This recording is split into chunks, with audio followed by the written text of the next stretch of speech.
Good morning, everybody, and welcome to Beat the Bell, presented by Kane Capital.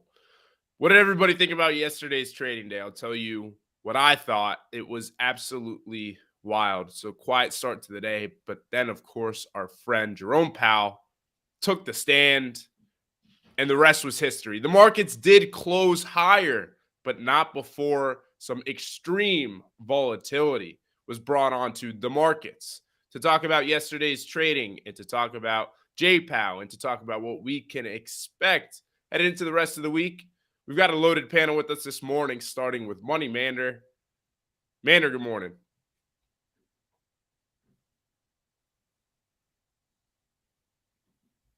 Oh,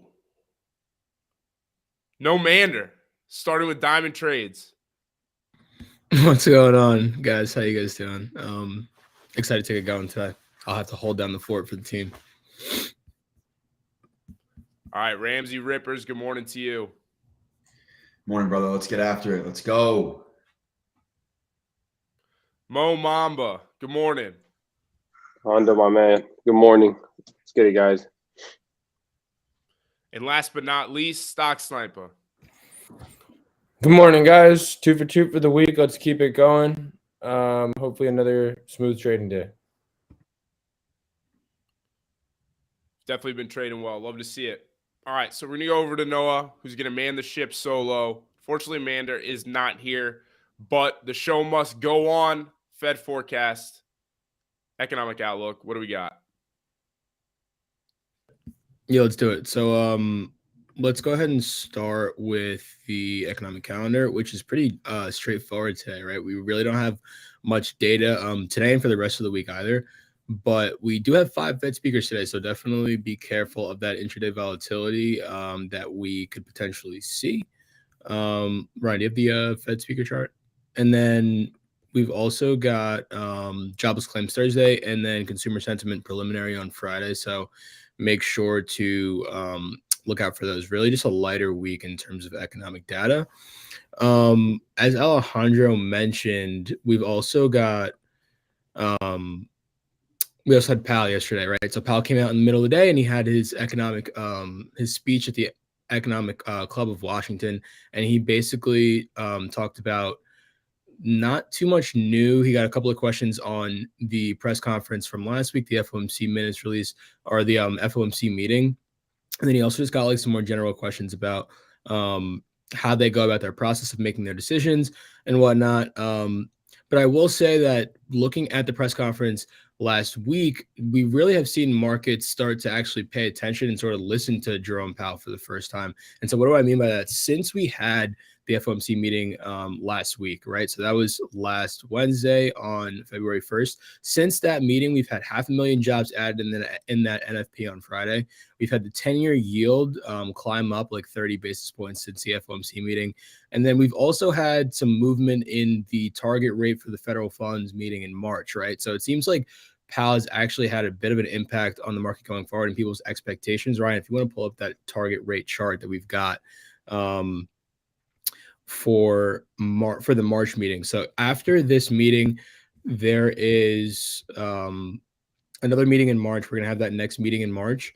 And what we've had in the target rate moves since then, we've had the probability of them basically staying flat at this 450 to 475. The probability of them basically pausing after this most recent rate hike, Ryan, if you could throw that chart back up, the probability of them pausing after this most recent rate hike was at 17%. And really after his comments came out and people sort of realized, okay, we're definitely not going to pause. We're definitely going to have at least one more hike. Those probabilities dropped all the way down to 0.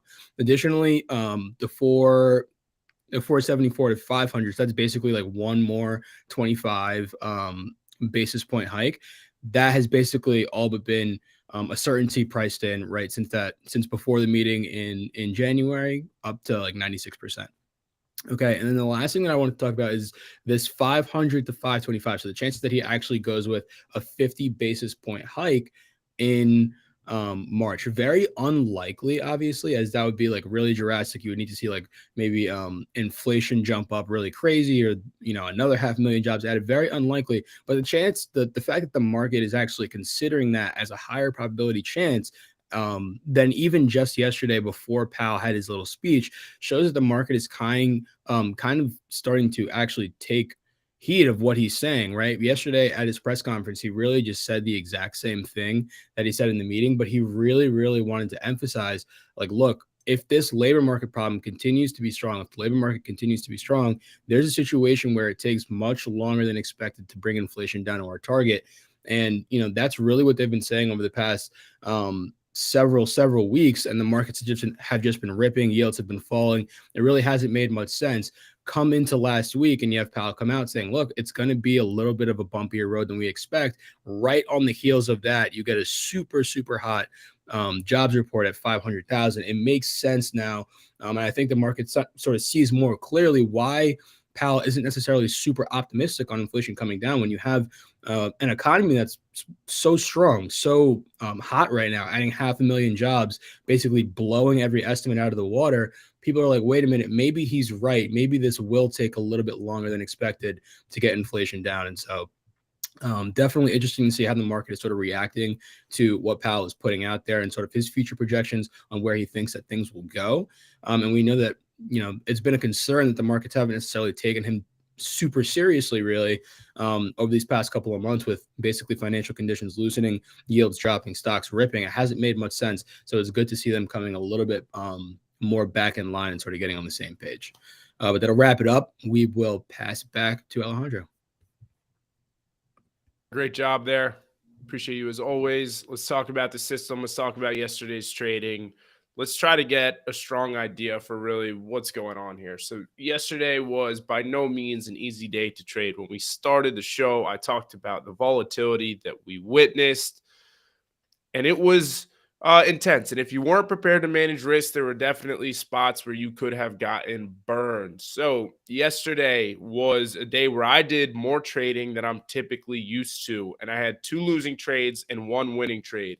So currently on the week, I'm down a little bit, looking for one more good trade to propel me into the green. But I want to talk about my trading, and I want to highlight the mistakes that I made. So number one mistake, I underestimated the volatility that could be brought on when Powell started speaking yesterday. We know headed into something like a CPI, something like an FOMC, we've been there before. We've done that before. And we know that the market is likely to move a lot. Now, yesterday, I was definitely caught off guard. So losing trade number 1, And I will say that I was decently in the green on both of these trades, but the way I trade, I'm looking to catch a bigger trend. And so as you can see on the chart here, we got those intraday reversals, which is really where I got caught. So I went long on the break over the 50 SMA, again, green on that trade, but the market reversed. And I went short when we broke down below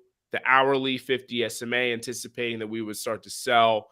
The candle closed above the 50 SMA there. So 2 fake outs, took the 2 small losses. The next trade I took was the break back over the 50 SMA. That was a nice trade. It was good for like 30 points. So basically, if my setup is there, I'm going to trade the setup. But yesterday, absolutely underestimated the volatility. Now moving forward, what is it that I'm going to be watching for? We have the 10 SMA coming up on the 30-minute chart. We have the 50 SMA that is now considered to be our support where bulls are in control. So for broader market trend, what I'm going to be watching is a potential buy signal at the cross of the 10 SMA over the 50 SMA on the 30-minute chart. And it is interesting to note, and I said it, that I got caught under this 50 SMA yesterday on the 1-hour chart. But if we look back, look at the strength of this 50 SMA on the 1-hour chart. For weeks now, it has been support. For weeks now, the market has been in an uptrend, something that's very, very important to note. Big part of why bears have just been getting smoked repeatedly because we haven't broken down yet. No technical signs of a breakdown quite yet. Okay, so those are the trades I took yesterday. Looking to turn things around today, finish the week strong. Hopefully we get some good opportunity to trade. That's that. Now I'm going to pass it over to Ramsey Rippers for Bet the Bell. Good morning. For the system, I'm going to pass it over now to Ramsey Rippers for Bet the Bell. Good morning. Good morning, guys.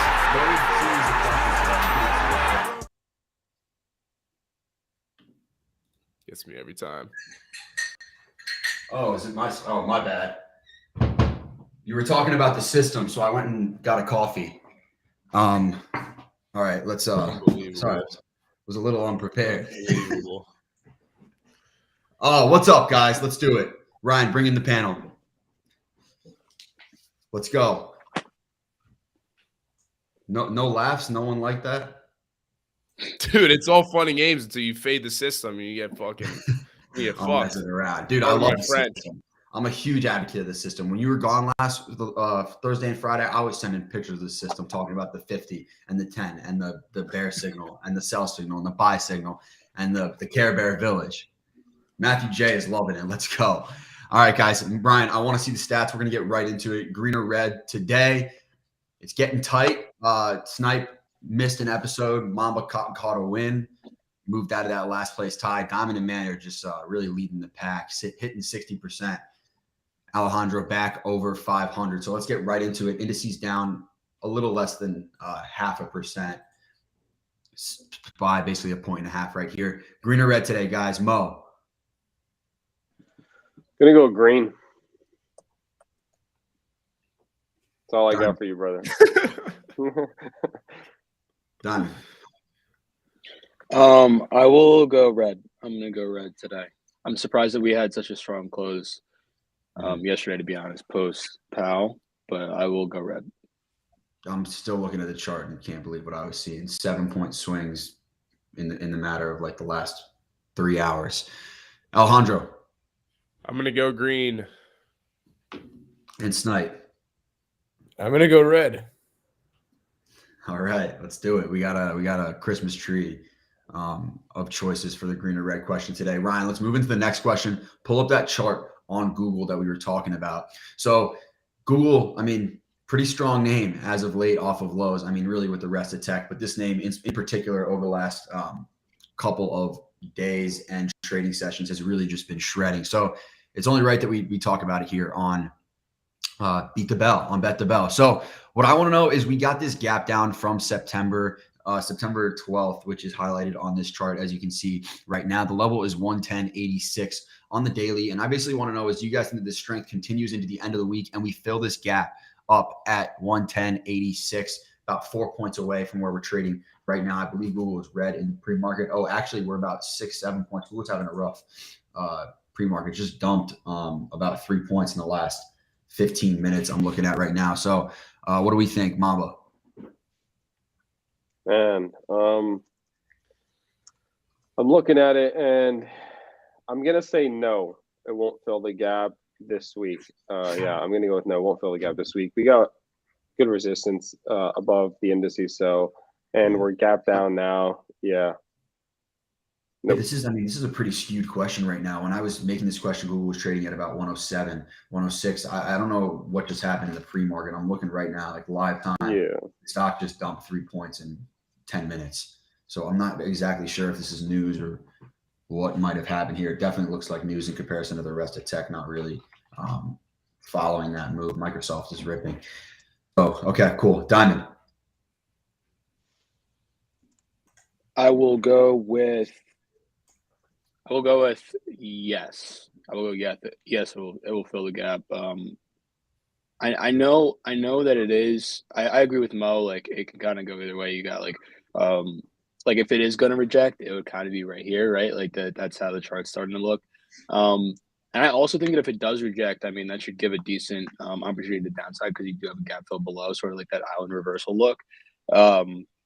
But I don't know. I think that this one's been on a tear, particularly yesterday. You guys watched the intraday price action yesterday on Google. It was a leader like all day. Yeah, it's wasn't really.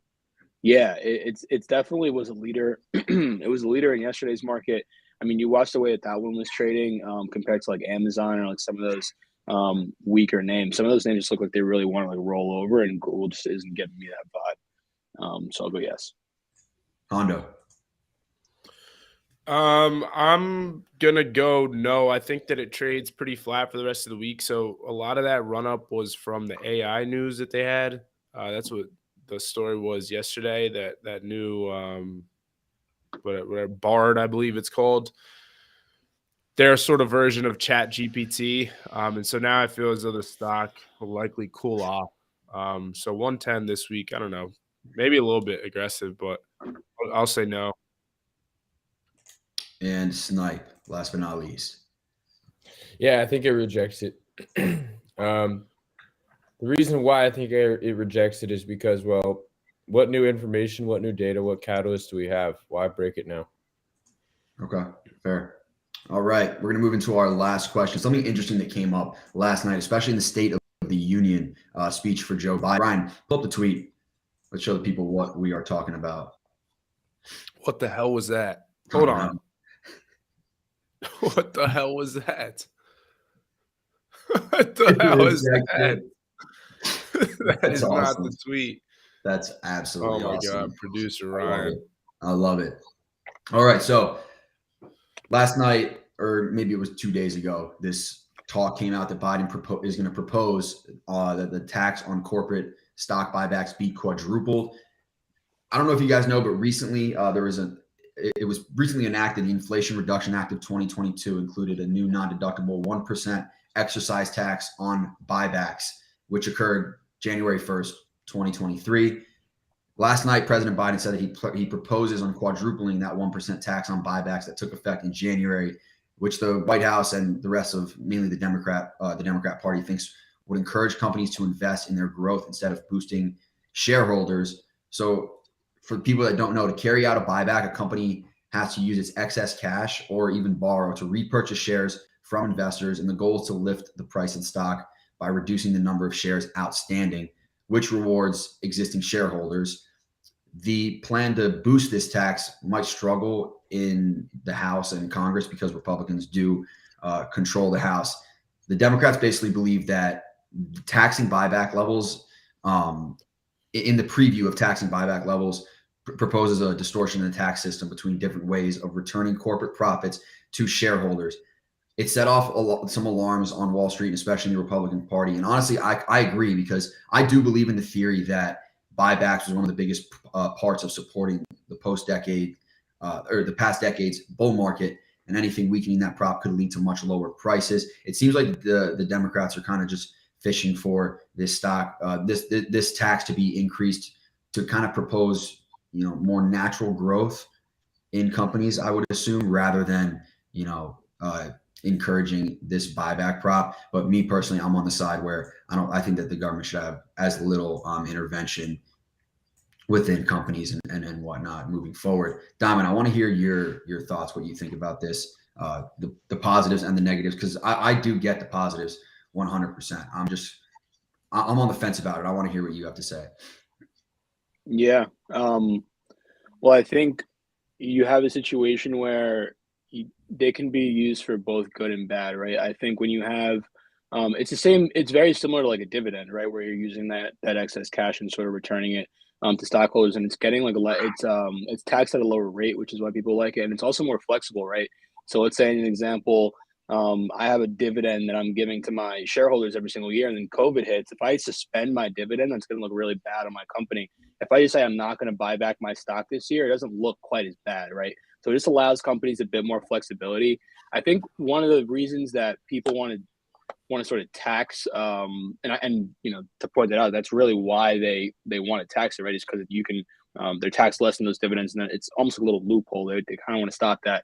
One of the reasons that I think that people believe that it is problematic is because you have companies like the airlines who really want to remain leveraged. So when you buy back your stock, like Paxton said, you're going to not only raise that EPS artificially, right? You're showing that earnings growth, even though there may not be actual earnings growth on the surface, your EPS is going to start to climb up. And so it's going to look like earnings growth. And so obviously companies want to see that growth. Investors want to see that growth for if you want to be invested in the stock.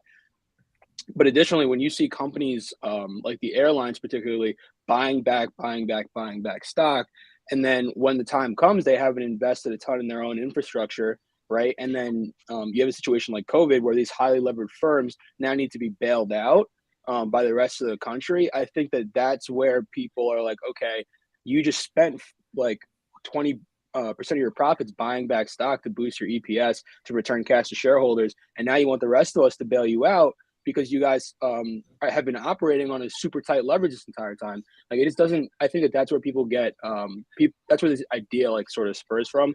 I agree with you, Ramsey, that I think at the end of the day, there's got to be a different way to go about it than just straight up quadrupling tags on stock buybacks. I don't know if that's the best way to go about it, but I do agree that that's sort of like a problem that needs to be addressed. Do we just let airlines, completely go under next time and have tens of thousands of people lose their jobs? Like, which one is really sort of the better way to go? I know I do agree with you. I'm in sort of the same boat that, you should let the market regulate itself. But I think at the same time, there has to be some sort of accountability for people who are going to really try to operate at that level, really try to return as much cash to shareholders as they can, not really keep that rainy day fund.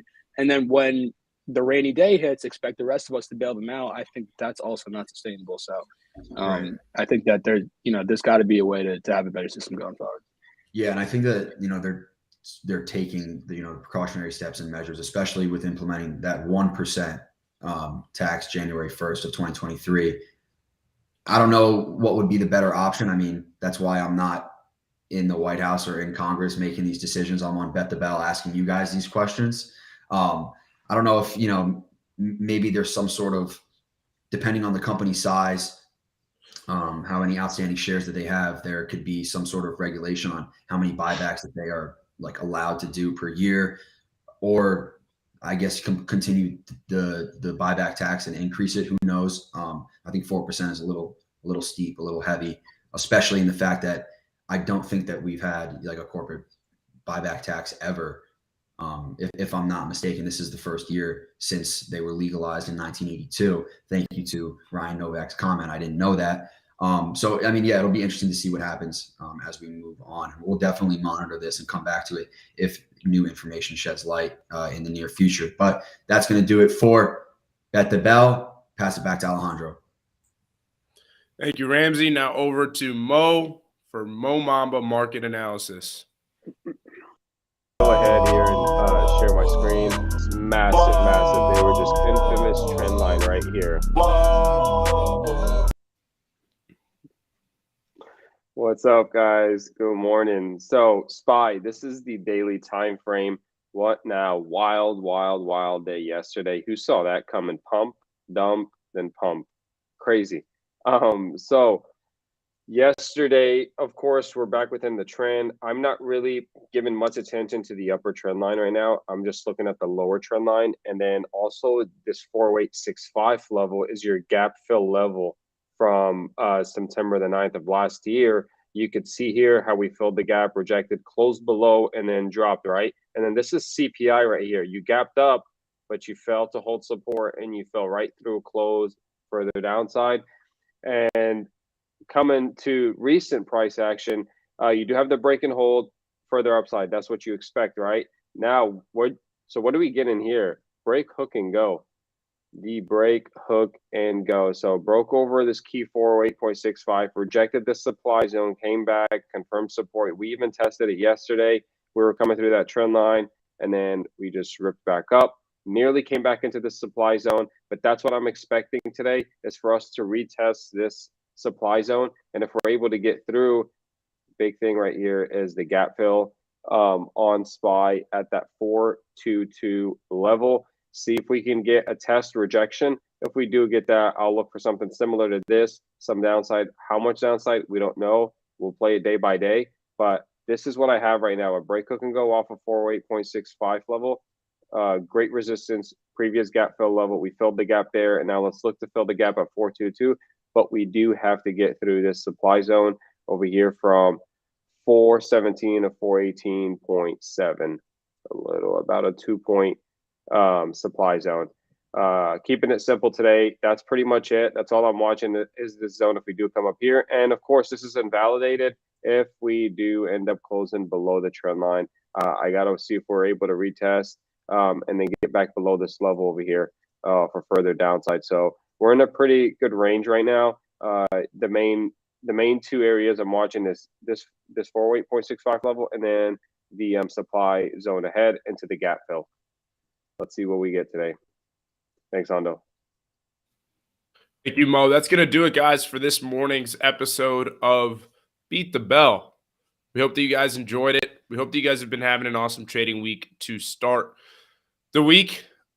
And we will see you back here on Friday. Reminder that we trade live all day, every day in the Kane Capital Discord. We just started doing a 7-day free trial, something that we haven't been able to offer in the past. Very excited about that. If you're interested in trading with us, you can go to kane-capital.com, follow the normal sign-up process. You won't be charged for the first 7 days. Check us out. If you like us, we'd love to have you. If you don't, we'd still love to have you. But anyways, that's going to do it for us this morning, guys. Good luck today. Manage risk, trade smart, and we'll see you back here on Friday morning at 8:30 a.m. Eastern time. Peace, everybody.